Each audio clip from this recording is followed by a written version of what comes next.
Gold, trusted gold buyers. మీరు తాకట్టు పెట్టిన బంగారాన్ని విడిపించి ఈ రోజు ఉన్న మార్కెట్ ధరకు కొనబడను. నమస్తే రమగారు. నమస్తే జయ.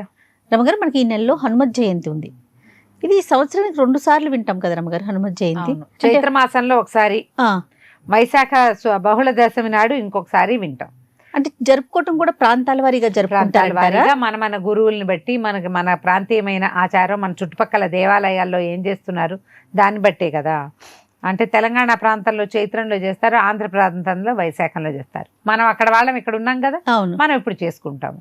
అమ్మ అధికస్య అధికం ఫలం 2 సార్లు అయితే 4 సార్లు వస్తుంది, అంతే కదా, చేసుకుంటాం. ఏముంది, ఆంజనేయ స్వామికి ఎంత చేసినా తక్కువే చేయ. అవును రమగారు, ఏ కొంచెం చేసినా మనం అన్ని అనుగ్రహిస్తాడు.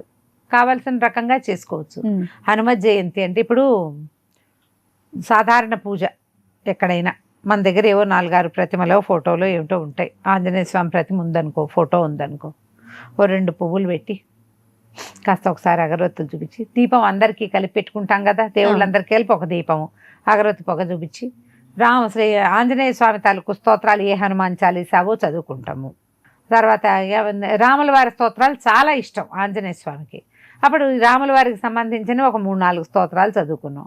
ఆంజనేయ స్వామికి ఇది ప్రత్యేకం కాబట్టి ఒక కొబ్బరికాయ కొట్టడం, కాసిన అరటిపళ్ళు నివేదన చేయటం, పానకము, వడపప్పు, కొబ్బరి, అరటిపండు, పెసరపప్పు 3 కలిపి పంచకజాయాలు అవి చేసుకుంటారు కొన్ని ప్రాంతాలు. వాటన్నిటిని నివేదన పెట్టుకోవటం. కుదిరితే ఒక ఆంజనేయ స్వామి దేవస్థానాన్ని దర్శనం చేసి ప్రదక్షిణాలు చేయటం. సింపుల్ పూజ. తమలపాకులతో పూజ చేసుకోవచ్చు. హనుమత్ అష్టోత్తరం దొరుకుతుంది మనకి, స్తోత్ర నిధి ఇలాంటి యాప్ల్లో కనపడుతుంది. మామూలు పుస్తకాల్లో కూడా ఆంజనేయ అష్టోత్తరం కనపడుతుంది. లేదా హనుమాన్ చాలీసానే చదువుకుంటూ ఒక్కొక్క దోహాకి ఒక్కొక్క పత్రం చొప్పున పెడతాం. 108 ఆకులతోటి పూజ చేసుకోవచ్చు, 40 ఆకులతోటి పూజ చేసుకోవచ్చు. హనుమాన్ నామాలు చెప్పుకుంటూ పెట్టుకోవచ్చు. ఓకే. తమలపాకులు సమర్పించుకోవటం, లేదా వడలు సమర్పించడం. ఆంజనేయ స్వామికి అప్పాలు పోయటం ఒక పద్ధతి ఉంటుంది, అప్పాలు చేసుకోవచ్చు. ఆయనకి ప్రీతిపాత్రమైనవి ఏవైనా మనం సమర్పించుకొని పూజ చేసుకోవచ్చు. మీరు పెద్దదిగా చేయొచ్చు, గ్రాండ్గా, సింపుల్గా కూడా చేసుకోవచ్చు. ఓకే. ఒక్క హనుమాన్ చాలీసా చదువుకోండి. పిల్లలకి హనుమాన్ చాలీసా వస్తే అది చక్కగా వాళ్ళతో చదివించండి. లేదా ఆంజనేయ స్వామికి సంబంధించినవి బోల్డని చిట్టి శ్లోకాలని, మనోజవం మారుత తుల్య వేగం, జితేంద్రియం బుద్ధిమతాం వరిష్టం, వాతాత్మజం వానరయూధ ముఖ్యం, శ్రీరామదూతం శిరసా నమామి. అంతే, అయిపోయిందిగా. ఇట్లా ఎన్నున్నాయో శ్లోకాలు. దీంతో పాటు జై శ్రీరామ్ అనుకోవటం. మామూలుగా ఆంజనేయ నామధేయం తీసినప్పుడల్లా శ్రీరామనామం తీసుకోవాలి. శ్రీరామనామం ఎక్కడ చేస్తామో ఆంజనేయుడు అక్కడ ఉంటాడని ప్రతీతి. ఆయన పేరు పెట్టి పిలిస్తే రాకపోవచ్చు, రాముడిని పిలిస్తే ఆంజనేయుడు వస్తారు. పిల్లలకి అది అలవాటు చేయండి. వాళ్ళకి ఒక దన్నుగా ఉంటుంది, ధైర్యంగా ఉంటుంది. ఏదైనా భయపడినప్పుడు, అనారోగ్యంగా ఉన్నప్పుడు, ఎక్కడికైనా వెళ్ళటానికి బెదురుతున్నప్పుడు, ప్రయాణాల్లోనూ నిద్రపోయేటప్పుడు ఆంజనేయ స్మరణ అతి మంచిది. ఎంత తలుచుకుంటే అంత మంచిది. ప్రయాణాల్లో తోడుగా ఉంటాడు, నిద్రపోయేటప్పుడు దుస్వప్నాలు లేకుండా ఉంటాయి. ఎందుకో రమ్మగారు, భయం అనిపించినప్పుడు ఆటోమేటిక్ గా అట్లా వచ్చేస్తుంది. చిన్న నుంచి పెద్ద దాకా మనకి అదొక అలవాటుగా ఉంటుంది. జై శ్రీరామ్ అనుకుంటాం, తర్వాత శ్రీ ఆంజనేయం అంటాం. ఆ హనుమత్ దండకం మొత్తం వచ్చినా రాయకపోయినా ఆంజనేయ దండకం అందరికీ పూర్తిగా రాదు, అది పెద్దది కదా. అవునవును. శ్రీ ఆంజనేయం ప్రసన్నాంజనేయం వరకు వస్తుంది, అంత మాత్రమైనా చాలుగా. నేనైతే శ్రీరామే, శ్రీ ఆపద భర్తారని చెప్తాం. 3 శ్లోకాలు చెప్తాను జయ, నేను ఇవాళ చెప్దాం అవి.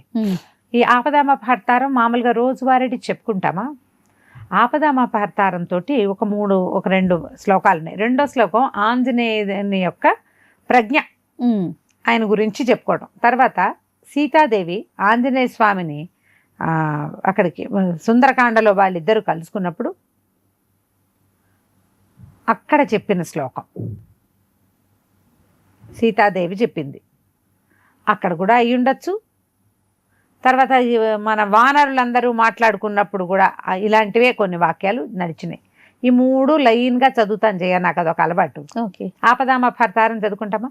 ఆపదామపహర్తారం దాతారం సర్వసంపదాం లోకాభిరామం శ్రీరామం భూయో భూయో నమామ్యహం. ఇది ఒకటి, రాముల వారిది మొదటిది. తర్వాత బుద్ధిర్బలం యశోధైర్యం నిర్భయత్వమరోగత అజాడ్యం వాక్పటుత్పంచ హనుమత్ స్మరణాత్ భవేత్. బుద్ధి, బలం, యశస్సు, ధైర్యము, నిర్భయత్వము, అరోగత, అజాడ్యము, వాక్పటుత్వము, ఇవన్నీ వస్తాయి. హనుమత్ స్మరణాత్ భవేత్, ఆంజనేయ స్వామిని తలుచుకుంటేనే అన్ని మంచి లక్షణాలు వస్తాయి. జబ్బు లేనితనం, ఆరోగ్యం కూడా చేకూరుతుంది. బుద్ధి బలము, యశస్సు, ఆరోగ్యము, అజాడ్యం అంటే బద్ధకం పోతుంది, వాక్పటుత్వం, చక్కగా మాట్లాడే తీరు వస్తుంది. హనుమత్ స్మరణతోటి వస్తుంది. 3వ శ్లోకం నేను చదివేది ఏంటంటే, త్వమస్మిన్ కార్య నిర్యోగే ప్రమాణం హరిసత్తమ హనుమాన్యత్నమాస్థాయ దుఃఖ క్షయకరో భవ. నువ్వు ఇలాంటి పనులు చేయటంలో సమర్థుడివి. ఏ పనైనా ఇలాంటి అంటే ఎలాంటి పనైనా యత్నమాస్థాయి, ప్రయత్నించి దుఃఖ క్షయకరో భవ, ఈ పని చేసి పెట్టి నాకు దుఃఖాన్ని నువ్వు పోగొట్టు. మన దగ్గర ఏ పని ఉన్నా సరే, మనకి ఏదున్నా నువ్వు అన్నీ చేసేయగలవు, నువ్వు చేయలేని పని లేదు, నా దుఃఖాన్ని నువ్వు పోగొట్టు. ఇది 3వ శ్లోకం. ఈ 3 లైను మీరు 100 సార్లు చదువుకోవచ్చు. మీరు సమస్యలో ఉన్నా, దుఃఖంలో ఉన్నా, అనారోగ్యంలో ఉన్నా, ఏం చేయాలో అర్థం కాని స్థితి ఉన్నా, మీకు భయం వేసిన, మీరు ఇంటర్వ్యూలకు వెళ్తున్నా, స్టేజ్ ఎక్కేటప్పుడు కూడా చదువుకోవచ్చు.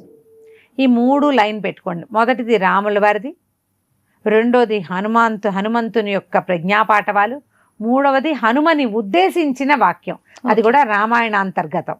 కాబట్టి ఈ 3 ఇలా సంపుటిగా కనుక చదువుకుంటే ఎంత బాగా పనిచేస్తాయో, బ్రహ్మాండంగా పనిచేస్తుంది.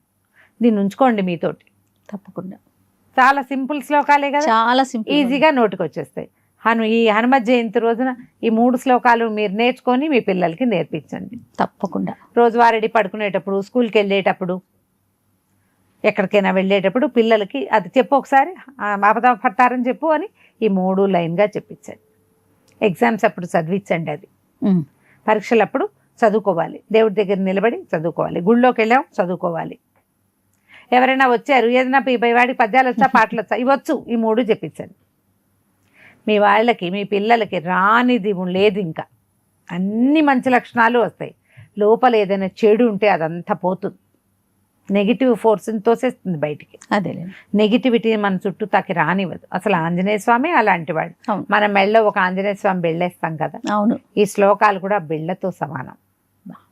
కుదిరితే చక్కగా నేర్చుకోండి, నేర్పించండి. తప్పకుండా. హనుమ జయంతిని మనకు పర్వదినాలు చాలా ఉన్నాయి కదా, ఈ హనుమ జయంతి పర్వదినాన్ని కూడా ఆంజనేయ స్వామికి ఒక మందార పువ్వు పెట్టి, 4 గారెలు, 2 అప్పాలు, కాస్త హానకం వడపప్పు లేదా ఒక కొబ్బరికాయ, 2 అరటిపళ్ళు నివేదన చేసి నమస్కారం చేసుకోండి. ఇంట్లో చేసుకునే పూజా విధానం కుదిరిందా? దేవాలయానికి వెళ్ళరండి, చక్కగా ఒక 5-9 ప్రదక్షిణాలు చేసి రండి ఆంజనేయ స్వామికి, సరిపోతుంది. రైట్ అమ్మ గారు. నమస్తే. నమస్తే.